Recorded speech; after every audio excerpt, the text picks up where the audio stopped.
When Robert Benchley, the famous American humorist, first came to this city, he immediately cabled his newspaper saying, "Streets filled with water, please advise." And it really is true. Everything here happens on the water, because apart from walking, it's the only way of getting around.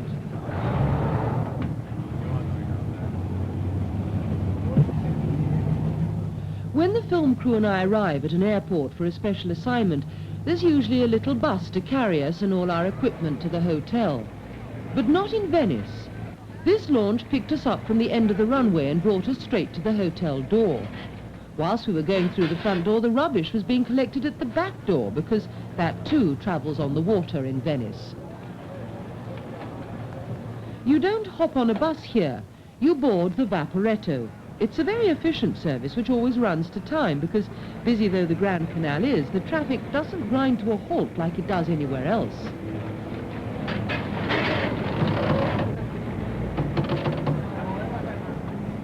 It's as well to look at the board before you get on, because you can't leap off at the lights if you make a mistake.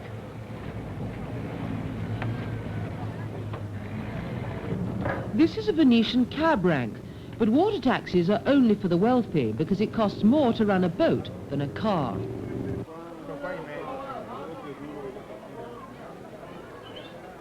There may be a more romantic place to be married than Venice, but I can't think of one.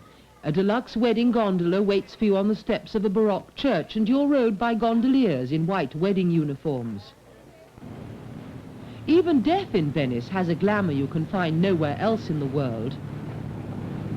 The black and gold funeral barges, driven by gondoliers in their funeral uniforms, take every Venetian to his final resting place on the island of San Michele. The practical Venetians have one island especially reserved for the dead.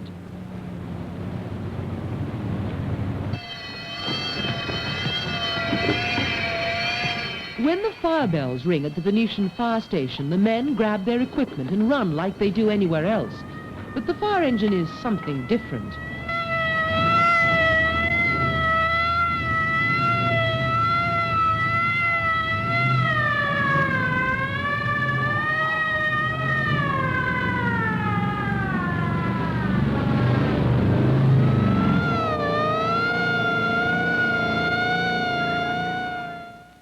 The slowest, the oldest and the most beautiful form of transport is the gondola. My gondolier's name was Lupetto, which means little wolf. All gondoliers have special nicknames. His father was called Lupo, the old wolf. How long have you been a gondolier? 17 years I start. It's 30 years now then I row by gondola. And was your father a gondolier also? Yes, my father also, my grandfather, all my old parents from 14th century. My family started to go gondolier once private for the noble, you know. Is this the same with all gondoliers, that it comes down, father, son? Yes, we are always the same family, yes, father and son, from about 900 years. How many gondoliers are there altogether? Now, we are 520 with a license, you see. So what happens if you have, say, do you have a son to pass your license on to? See, I have one, but I think that my license go back again to the municipal office, you see, because my son don't like to row. He found a too heavy job. So this is the only way that somebody else gets a chance to become a gondolier, when there's a license that's free?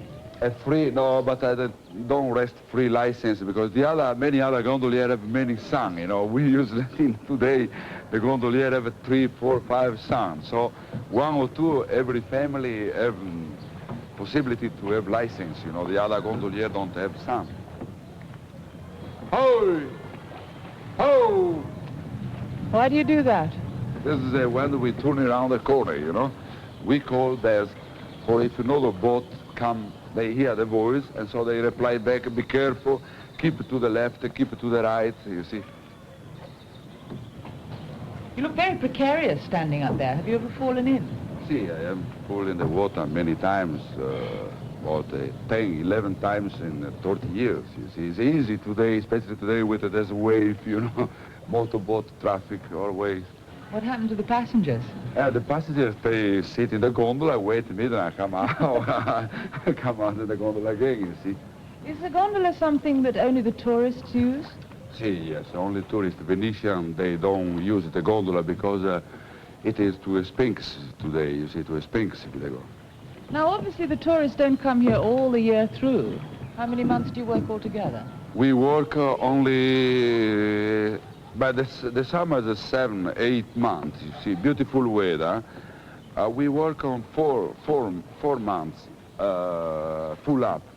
Just we say the period of the ice cream, when it's warm. We take the money for the winter. And what do you do the rest of the time? Do you have a holiday? The rest of the time, I have never worked in my life in the winter. It's also, of course, a tradition in Venice, isn't it, that the gondoliers serenade their passengers? See, we have this every night. Me too. Go with the tourist passengers into the narrow canal with a singer and music, and for 1 hour we go round the little canals.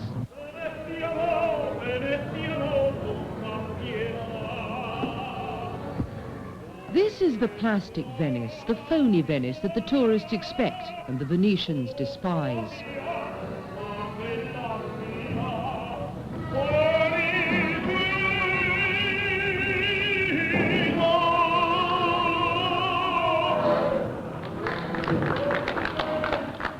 Once there were 10,000 gondolas in Venice.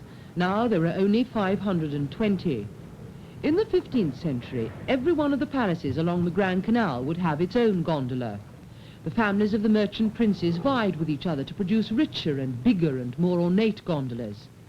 As they got bigger, they produced a traffic problem. The canals became chock-a-block with gondolas. Then, in 1562, the Senate acted, as they always did when the serenity of the Republic was threatened. A decree was issued. All gondolas must be built to the following design: exactly 10.85 meters from stem to stern and 1.42 meters wide at the widest point. All gondolas must be black and have no decoration except for the ferro on the prow, which will have 6 blades and be made of metal. Although no one knows why this symbol has always been on the prow. If you're not on water, you walk. Venice is the biggest pedestrian precinct in the world. Wheeled transport for the over 3s is strictly forbidden, except for the porters' trolleys. Some of these have little wheels on the front to help them over the thousands of step bridges. Football pitches are scarce in a city made of stone, so the local boys have to make do with this beautiful palace courtyard.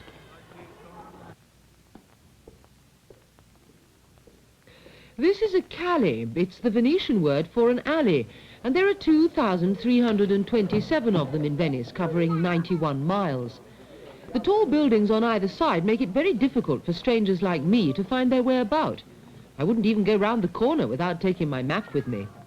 The street signs at the junctions are a help, although even they can be a bit confusing.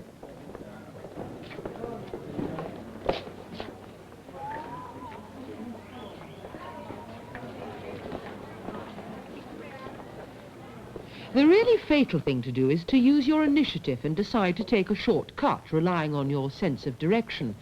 Because in Venice, for me anyway, all shortcuts seem to lead to the water. Per favore, Santi Apostoli? Prima strada a destra e poi a sinistra. A destra e dopo sinistra. Grazie. Right and then left. That's what they all say. But how do you direct a stranger through a maze?